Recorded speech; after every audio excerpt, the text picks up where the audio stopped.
Varicose veins కి సరైన చికిత్స కోసం సంప్రదించండి ఎవిస్ హాస్పిటల్. నమస్తే రమగారు. నమస్తే జయ. రమగారు, మనము ధనుర్మాసంలోకి వచ్చేస్తున్నాం కదండి. ధనుర్మాసం అనగానే మనకి గోదాదేవి, గోదా కళ్యాణం, తిరుప్పావై ఇవన్నీ గుర్తుకొస్తాయి. నిజం చెప్పాలంటే గోదాదేవి దర్శనానికి మనం వెళ్దాం అనుకున్నాం, అవును, వెళ్ళలేకపోయాం. కాకపోతే మనం ఏదిలాబాద్ లో ఉన్న గోదా రంగనాథ స్వామి, రంగనాయక స్వామిని మాత్రం దర్శనం చేసేసాం. ఎంత బాగుంది కదా రమగారు. ఎంత క్యూట్ గా ఉందో, ఎంత చక్కగా ఉన్నారో, ఎంత బాగున్నారు. ఆలయ ప్రాంగణం కూడా చూడండి, చాలా ప్రశాంతంగా ఉంది జయ. నేను అస్సలు ఎక్స్పెక్ట్ చేయలేదండి. మీరు అన్ని సార్లు అన్నా కూడా అంత అలా ఉంటది అనుకోలేదు. మళ్ళీ ప్రశాంతంగా నిజంగా చాలా బాగుంది. తర్వాత ఒక అక్షయ పాత్ర ఇచ్చారు, చూసారా రమ్మగారు? మనకి అక్షింతలు వేశారు చూడండి.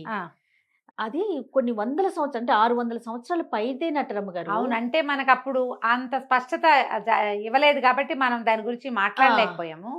అక్షింతలు వేయడానికి తీసుకొచ్చారు. అవును, నాకు తర్వాత జ్ఞాపకం వచ్చింది జయ. నేను ఫస్ట్ టైం వెళ్ళినప్పుడు, రెండోసారి వెళ్ళినప్పుడు నాకు గుర్తుండి, ఇది అక్షయ పాత్రని మేము మొదట దీన్ని దేవాలయం కోసం నిధులు సేకరించినప్పుడు ఈ అక్షయ పాత్రలోనే బియ్యం అవి కూడా వేస్తారని అలా ఏదో చెప్పారు. వ్యవహారం అంతా గుర్తులేదు నాకు, కానీ నాకు ఆ రోజు చూసిన జ్ఞాపకం కూడా ఉంది. నేను అనుకున్న అక్షితలు ఇంత పెద్ద దాంట్లో ఇస్తున్నారు ఏంటబ్బా అనుకున్నా, కానీ విషయం నాకు తెలియదు. అదే వచ్చేసాక మీరు అన్నారు కదా దారిలో, అప్పుడు అనిపించింది. అవును, దాని గురించి ఏం పెద్ద వివరంగా మాట్లాడలేకపోయాం. అమ్మవారి దేవాలయం మాత్రం మహా అద్భుతం, ప్రశాంతంగా ఉంది, చాలా హాయిగా ఉంది. మరి ఇక గోదాదేవి తల్లి గురించి ఒక్కసారి మాట్లాడుకుందామంటే, ఆవిడ యొక్క విశిష్టత ఏంటి రమ్మగారు? ఆవిడ ఎక్కడ జన్మించారు? ఆవిడ ప్రయాణం ఎలా సాగింది? శ్రీరంగానికి దగ్గరలో, మరీ దగ్గర కాదు, ఒక మాదిరి దగ్గరలో ఉన్న శ్రీవిల్లిపుత్తూరులో జన్మించారు గోదాదేవి. అయితే పన్నిద్దరు ఆళ్వార్లు అని ఆళ్వార్ల గాథలు వింటుంటాం మనం. మహావిష్ణు భక్తులుగా వైష్ణవ సాంప్రదాయాన్ని ముందుకు తీసుకెళ్లిన వాళ్ళని ఆళ్వార్లు అంటారు. వీళ్ళు 12 మంది. ఆ 12 మందిలో ఒక ఆమె గోదాదేవి. ఈవిడ కూడా 11 మంది పురుషులైతే 12వ ఆవిడ ఈవిడ. అయితే ఈమె యొక్క తండ్రి అయిన విష్ణు చిత్తులు పెరియాళ్వారుగా ప్రఖ్యాతులు. పెరియాళ్వారు గారి ఔరస సంతానం కాదు గోదాదేవి. ఆయనకి తులసివనంలో లభించిందట అమ్మ. తులసివనంలో ఒక తులసి చెట్టు మొదట్లో పసిపాపగా దర్శనం ఇచ్చిన గోదాదేవిని ఆయన పెంచుకున్నారు. అయోనిజ అని చెప్తారు ఆమె. ఆమెకి మనం హారతులు ఇచ్చేటప్పుడు కర్కటే పూర్వఫల్గుణ్యాం తులసీ కారణోద్భవం అని చెప్తారు.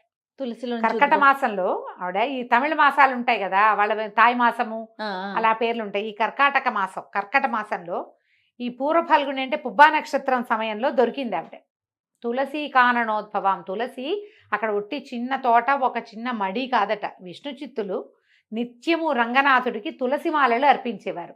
మాల అర్పించాలి, ఎంత పెద్ద మూర్తి ఆయన, మహాద్భుత మూర్తి కదా రంగనాథుడు. ఆయనకి కావలసినంత మాల లభించాలంటే పెద్ద వనం అది, తులసి వనం, కాననము అసలు అడవి అనమాట. తులసి అడవి, తులసి చెట్లే ఉన్నాయి. ఆ తులసి కాననంలో అక్కడ దొరికింది ఆయనకి. దొరికితే ఆయన కోదై అంటే పూదండ, తులసి దండను కూడా కోదై అనొచ్చు. కోదై అని పెట్టి ఆయన పేరు పెట్టుకుని పిల్లని పెంచుకున్నారు ఆ పాపని. ఆ కోదయ్యే గోదా అయ్యింది. అయోనిజ. ఆమె సీతాదేవి లాగా. సీతాదేవి ఎట్లా లభించిందో, నాగేటి చాలులో ఎలా లభించిందో అట్లా తులసి వనంలో ఒక చెట్టు మొదట్లో పాదులో దొరికింది ఆమె. అట్లా లభిస్తే ఆమెను పెంచుకున్నారు. శ్రీవిల్లిపుత్తూరులో ఒక కృష్ణాలయం ఉంది, ఒక కృష్ణమూర్తి. ఈ చిన్నతనం నుంచి ఆవిడికి కృష్ణ భక్తి మెండుగా ఉన్నది. చిన్నప్పుడు, ఇప్పుడు మన ఇంట్లో ఏం పని చేస్తున్నామో మన పిల్లలు అవే పనులు నేర్చుకుంటారు కదా. ఈ రోజు మాలల పువ్వులు, పుష్ప సంచయము పువ్వులు ఏరటము, కోసుకురావటము, తులసిని తీసుకురావటము, దండలు అల్లటము క్రమంగా ఆవిడ నేర్చుకుంది. నిత్యము విష్ణునామ సంకీర్తన వినిపించే ఆ ఇంట్లో వల్ల ఆ అమ్మాయి, ఆవిడ కూడా, ఆ పాప కూడా అట్లా విష్ణునామ సంకీర్తన అలవాటైంది. విష్ణువు నుంచి కృష్ణుడని, రాముడని అనేక రకాల రూపాలు ఉన్నాయి విష్ణువుకి. ఆ రూపాలలో కృష్ణ స్వరూపానికి ఎక్కువ ఆకర్షితురాలయ్యింది. ఈవిడ ఎప్పుడు జన్మించింది? 8వ శతాబ్దంలో. 8వ శతాబ్దం నాటి గోదాదేవి పాడిన తిరుప్పావైని మనం 24లో కూడా, 2024లో కూడా పాడుకుంటున్నాం. 2024 అంటే ఎంతని చెప్పాలి? ఇంచుమించుగా ఇవి 1200 సంవత్సరాల పాతవి తిరుప్పావై. 20వ శతాబ్దంలో ఉన్నాం కదా మనం, అంటే 21st సెంచరీ అనాలనుకో మన దాన్ని కదా. ఈ 1200-1300 సంవత్సరాల క్రితం భగవద్ రామానుజుల కంటే పూర్వజ ఈవిడ, అంతకంటే ముందే జన్మించారు ఆవిడ. ఈ రకంగా ఇలా పెరిగిందనమాట. అయితే అప్పటికే ఆడపిల్లలకి విద్య నేర్పించే విధానం ఉన్నది జయ ఆ కాలంలో. లేకపోతే ఆవిడ ఇంత కవయిత్రిగా ఎలా అయ్యింది? కవిత్వం కదా తిరుప్పావై అంతా. అవును. భాషా సంకలనము, భాష, కవిత్వము, భగవంతుణ్ణి అర్చించేలాంటి ప్రత్యేకమైన విధానము, ఇవన్నీ ఆ శతాబ్దాల్లో ఒక బాలికకి వచ్చినాయంటే చిన్నప్పుడు 12-13 సంవత్సరాల పిల్లప్పుడు, ఏదో 25-50 ఏళ్ళు లేవు అప్పటికి, చిన్నతనం. ముగ్ధ ప్రణయంతో భగవంతుణ్ణి పిలవడానికి ఇంత కవిత్వం రాసిందంటే ఎంత చదువు నేర్పించి ఉంటారు ఆమెకి. అందరినీ ఆ పాటలు పాడుతూ పిలుచుకెళ్ళిందట. భాగవతంలో ఒక ప్రత్యేకమైన విధానాన్ని చెప్తారు. కాత్యాయని వ్రతం చేస్తారు గోపికలు అని. ఈ భాగవతం ఎప్పటిది? మన ముందు యుగం నాటిది కదా, ద్వాపర యుగం నాటిది.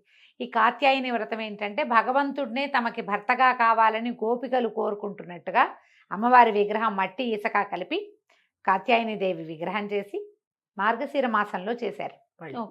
చేసుకుని రోజు అర్చన చేసి చెరువుకి వెళ్ళటం, యమునా నదికి వెళ్ళటం, స్నానాలు చేయటం, అమ్మవారిని విగ్రహం చేసుకోవటం, ఆమెను పూజించడం యథాశక్తిగా, మళ్ళీ ఇంటికి తిరిగి వచ్చేయటం, మళ్ళీ మర్నాడు పొద్దున్నే నది స్నానం చేయటం, గోపికలందరూ కలిసి వెళ్ళి కాత్యాయని వ్రతం చేశారని స్పష్టంగా చెప్పబడి ఉంది.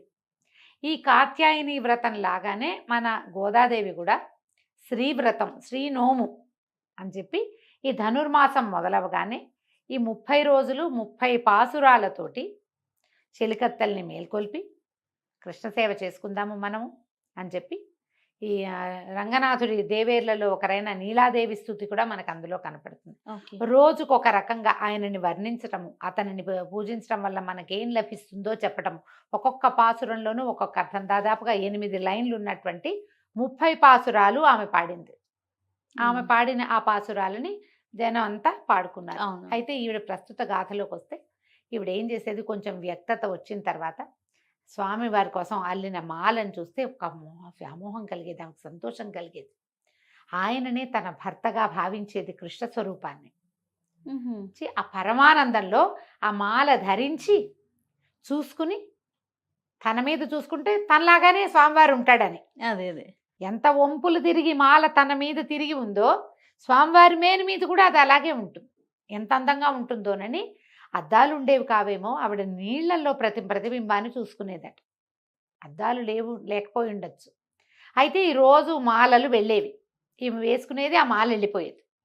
ఒకనాడు అర్చకులు చూసి దాంట్లో ఒక పొడుగాటి కేశపాసం ఉన్నదని గమనించారు, పొడుగు వెంట్రుక. ఎప్పుడైతే ఇది గమనించారో ఏదో అపరాధం జరుగుతుంది. మామూలుగా కూడా స్వామివారికి సమర్పించే మనమే ఒక వెంట్రుక వస్తే మనం తప్పుగా భావిస్తాం. భగవంతుడికి ప్రత్యేకంగా పవిత్రంగా సమర్పించే చోట ఎంత పరమ పవిత్రంగా పంపాలి వాటిని. అవునండి. అప్పుడు విష్ణు చిత్తులకి తెలియజేశారు. ఆయన, నేను ఇంత జాగ్రత్తగా చేస్తా, అమ్మాయి మన ఇంట్లో ఇంత శుభ్రత ఉంటుంది, వెంట్రుక ఎలా వచ్చిందని చూసుకుని తన కూతురే అది ధరిస్తోందని తెలుసుకున్నాడు ఆయన. విష్ణు చిత్తులే తెలుసుకుని అమ్మాయిని వారించబోయారు. మాలలు సమర్పించలేదట. సమర్పించకపోతే రంగనాథుడు కల్లోకి వచ్చాడట. మర్నాడు ఈమెను ధరించద్దని మంచి మాలలు పంపిస్తే ఈమె మీదకి ఇంకా రానివ్వల. ఆయనే స్వయంగా చేసుకుంటే, నాకు ఈ మాలొద్దు, నువ్వు కట్టిన మాలొద్దు, ఆ విడిచిన మాలే కావాలి నాకని అడిగాడు స్వామి. ఆ మాల ఎవరైతే ధరించారో ఆమె ధరించిన మాలే నాకు సంతోషాన్ని కలిగిస్తోంది, పరమాహ్లాదంగా ఉంది, నాకు అదే అలాంటి మాలే కావాలని ఆయన అడిగాడని చెప్తారు గాథ. అయితే ఇది జరిగిందా జరగలేదా అంటే ఆమె పాడిన 30 పాసురాలు ఇప్పటికీ ఉన్నాయి. అయితే ఆ తర్వాత ఏం జరిగింది, ఆయనకి శ్రీరంగంలో పెద్దలకి ఆయన కల్లో కనపడి విల్లిపుత్తూరుకి ఒక పల్లకి పంపమని, అక్కడి నుంచి ఒక కన్యకామణి వస్తుంది, ఆమెతో నాకు వివాహం జరిపించమని అడిగాడట. స్వప్న దర్శనం అందరికీ ఒకేసారి వచ్చింది. అయితే ఈ అమ్మాయికి వివాహ సంకల్పం చేసినప్పుడు ఆమె, నేను కృష్ణుడినే అంటే రంగనాథుడినే వివాహం చేసుకుంటానని అడిగింది. అడిగితే తండ్రి భగవంతుడిని వివాహం చేసుకోవటం ఎట్లా కుదురుతుంది అని ఆయన చాలా బాధపడుతున్నాడు. ఈ మధుర భక్తి ఆయనకు ఉన్నది అదే, ఆయనకి సంసారం లేదు, ఆయనే పరమభక్తుడు, భక్తాగ్రగణ్యుడు. పేరు విష్ణుచిత్తుడైతే ఆయన పెరియాళ్ళవారు అంటారు, పెద్దాళ్ళవారు. ఆయన విష్ణు భక్తులలో అగ్రగణ్యుడు. దీన్ని ఎట్లా సమాధానపరచాలో తెలియని ఒక సంకటంలో ఉన్నప్పుడు శ్రీరంగం నుంచి పల్లకి పంపించమని స్వామివారే అక్కడ కల్లో భక్తులకు ఆదేశించారు. దేవాలయ పెద్దలకు ఆదేశిస్తే అక్కడి నుంచి వచ్చిన పల్లకిలో ఈ అమ్మవారిని కూర్చోబెట్టి ఆండాళ్ళ తల్లిని కూర్చోబెట్టి తీసుకెళ్ళారు. తీసుకువెళ్తే అక్కడ రంగనాథుడితోటి అమ్మకి వివాహం చేసి జరిపించారట. ఆమె గర్భగుడి దాటి లోపలికి అడుగు వేసి స్వామిలో ఐక్యమైపోయిందని చెప్తారు. ఆ తర్వాత గాథ మనం వినం, తెలీదు. ఆమె గర్భగుడిలోకి వెళ్ళి ప్రవేశించింది, స్వామిలో లీనమైపోవటం అక్కడ ఉన్న ఆ సమయంలో ఉన్న వాళ్ళందరూ దాన్ని చూశారు. అందుకని విష్ణు చిత్తుల్ని రంగనాథుల మామగారుగా చెప్తారు. చాలా ఖచ్చితంగా ఇది జరిగిందనే ఐతిహ్యం, మన కథ అట్లాగే చెప్పుకుంటాం. అయితే ఈవిడ ఏం చేశారు, నాచియార్ తిరుమలని ఇంకొక కావ్యం కూడా రాశారు ఈవిడ. అది పాడుకుంటారు ద్రావిడ గ్రంథాల్లో, ప్రబంధాల్లో అది కూడా ఉంది. ఈ ప్రత్యేకంగా ఈ 30 రోజులు ఇది పాడటమే మనకి విశేషంగా కనపడుతుంది. అందరూ పాడుకోవచ్చు, దీనికి కుల విచక్షణ లేదు. ఎవరైనా నేర్చుకోవచ్చు, ఎవరైనా చదువుకోవచ్చు, పాడుకోవచ్చు. ఎలాగంటే శ్రీ వైష్ణవ మతానికి కూడా కులగణన లేదు. ఏ కులం వారైనా వైష్ణవ మతం తీసుకోవచ్చు. ఎందుకంటే ఈ ఆళ్వార్లలో అన్ని కులాల వాళ్ళు ఉన్నారు. ఒట్టిగా జంధ్యం ధరించిన వాళ్లే కాదు, నిమ్నచ కులాల వాళ్ళు కూడా ఉన్నారు ఆళ్వార్లలో. వాళ్ళందరినీ గౌరవిస్తారు. దేవాలయాల విష్ణు ఆలయాల్లో నువ్వు గమనించు, పన్నిద్దరు ఆళ్వార్లు అని ఆళ్వార్ల విగ్రహాలు కనపడతాయి. వాళ్ళందరికీ ఆళ్వార్ తిరువడిగలే శరణమని ఆళ్వార్లని మొదట మొక్కి తర్వాత భగవంతుడిని మొక్కాలి. వారిని చూశాక వీళ్ళని చూడాలి తప్పకుండా. ఆళ్వార్ సన్నిధి ఉంటే చూడకుండా రాకూడదు. వాళ్ళే ఆద్యులు, ఈ భక్తి ఈ రకమైన మార్గానికి ఆద్యులు వాళ్ళే. అయితే ఈ మాట ఈ పాటల్లోనే మనకి కనపడుతుంది. కూడారై అని ఒక పాసురం. ఈ కూడారై పాసురం రోజున గంగాళాల్లో పాయసం చేయించి నివేదన చేస్తారు. కాగుల్లో, బిందెల్లో, పాత్రల్లో కాదు, అది గంగాళపు షేపులో ఉంటుంది. ఆమె మొక్కుకుందట, అండాళ్ళ తల్లి 1000 గంగాళాల పాయసాన్ని నివేదన చేస్తాను నీకని మొక్కు. అయితే ఆ మొక్కు తీరకముందే ఈ 30 పాసరాలు అవగానే ఆమె రంగనాథుల్లో గోదా కళ్యాణం రోజున లీనమైపోయింది. ఆమె మొక్క అలాగే ఉండిపోయింది. ఆమె తర్వాత 200 సంవత్సరాల తర్వాత జన్మించిన భగవద్ రామానుజులు ఆ మొక్కు తీర్చారు. 1000 గంగాళాలతో పాయసం చేయించి నివేదన చేశారు స్వామికి. అందుకని ఇప్పటికీ కూడా కూడారై అని కూడారై పాసురం రోజున తప్పకుండా దేవాలయాల్లో కూడా కనపడుతుంది. చాలా మంది వైష్ణవులు ఇళ్లలో చిన్న గంగాళం చేయించి పెట్టుకుంటారు. వెండిదో ఇతడిదో వాళ్ళ శక్తిని ప్రకారం దాని నిండా పాయసం పోసి నివేదన చేస్తారు. కూడారై ఇది ప్రత్యేకంగా తెలుసు అందరికీ. తర్వాత గోదా కళ్యాణం జరిపిస్తారు. ఆ 30వ రోజున గోదా కళ్యాణాన్ని జరిపించడం, అది ముందు ఇంచుమించుగా ఎప్పుడు చేస్తారు, మన భోగి పండుగ రోజున చేసేస్తారు. విశేషమైన పాసురము జరిపిస్తారు, ఈ గోదా కళ్యాణము చేయిస్తారు. అమ్మ ఈ గోదాదేవి ఆయనలో ఆ రోజు లీనమైపోయిందని కథ చెప్తారు. ఈ గోదాదేవి కళ్యాణం కూడా ఇప్పుడు మనకి ఏటా శ్రీరంగంలో కూడా అలాగే చేస్తారు. అయితే ఇంకా ప్రత్యేకతలు ఏంటంటే, ఈ 30 రోజుల పాటు తిరుమలలో మలయప్ప స్వామివారు చిలుకని ధరించి ఊరేగుతారు. తిరుమాడ వీధుల్లో ఊరేగుతారు. తర్వాత ఈ 30 రోజులు సుప్రభాతానికి బదులుగా తిరుప్పావయ్యే స్వామివారికి వినిపిస్తారు. ఇట్లా ప్రత్యేకంగా జరుగుతుందన్నమాట. అయితే ఈ రంగనాథుడు కళ్యాణాలు చాలా విశేషంగా కనబడతాయి. అవకాశం ఉండి మనం వెళ్ళగలిగితే ఎప్పుడో శ్రీరంగం వెళ్ళి తప్పకుండా స్వామివారికి జరిగే సేవాకాలాలని మన శక్తి మేరకి మనకి చేతనైనంతగా ఎప్పటికీ ప్రాప్తుందో చూపిస్తే బాగుంటుంది. అయితే ఇప్పటికీ కూడా శ్రీవిల్లిపుత్తూరులో ఒక దేవాలయం కట్టారు. అప్పుడున్న కృష్ణ ఆలయం ఉంది కదా, ఆ శ్రీవిల్లిపుత్తూరులో గోదాదేవి, శ్రీకృష్ణుడు, రంగనాథ స్వామి రంగనాయకుడుగా కనపడతాడు. పక్కన మనకి పెరియాళ్వారు ఉన్నట్టుగా సన్నిధి దర్శనమిస్తుంది. మనం అదే సన్నిధిని మనం ఎదులాబాద్లో చూసాం. అలాంటి దర్శనమే ఇచ్చేలాగా ఆళ్వార్లు కూడా పక్కనే, పెరియాళ్వార్లు కూడా కన్యాదానం చేసిన పెరియాళ్వారు కూడా పక్కనే నిలబడి ఉన్నట్టుగా మనకి దర్శనం, మామగారితో కలిసి ఉన్నారు స్వామి, అంతే కదండి. ఇవి శ్రీవిల్లిపుత్తూరులో అలాగే కనపడుతుంది. ఎవరైతే శ్రీరంగం దర్శనం చేయడానికి వెళ్తారో వాళ్ళందరూ తప్పకుండా శ్రీవిల్లిపుత్తూరుని కూడా చూడాలని చెప్తారు. తొలుత ఏ స్వరూపానైతే గోదాదేవి అర్చించి ప్రేమించిందో ఆ కృష్ణ స్వరూపం అక్కడ ఉన్నది. గోదాదేవి ఏదో దీంట్లో కొంచెం ముందు వెనకలు పాట భేదాలు, చిన్న వాక్యాలు తేడాలు ఉంటాయమ్మా. ఎటుపోయి ఎటొచ్చినా గోదాదేవి సారాంశం అయితే ఇదే. విష్ణు చిత్తుల వారి పుత్రిక. ఆమె అయోనిజ, తులసీవనంలో దొరికింది. రైట్. పాసురాలు వాడింది. ఆవిడ చెప్పినటువంటి ద్రవిడ ప్రబంధమైన తిరుప్పావైని ఈ 30 రోజులు శ్రీ వైష్ణవులు అందరూ చెప్పుకుంటారు. అది ఏది రాని వాళ్ళు చక్కగా తెల్లవారుజామున చేసేటువంటి ప్రసాదం పుచ్చుకుంటారు.